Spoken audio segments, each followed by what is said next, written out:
All right, guys, Colin Drones and Homes here. Got a clean electrical panel I wanted to show you.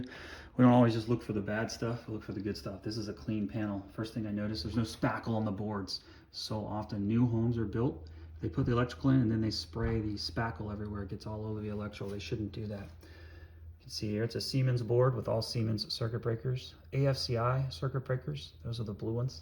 You can see all the white wires, neutrals onto the neutral bar, tied to this neutral bar, but it's not being used, no big deal. As long as the grounds, here's the grounds and the neutrals do not come together in this main service panel. They tie into the panel outside through that aluminum silver wire, goes up through the main hole where you see the 4 wires, hot, neutral, and ground. And those go out to the main service panel. So we got a clean panel here.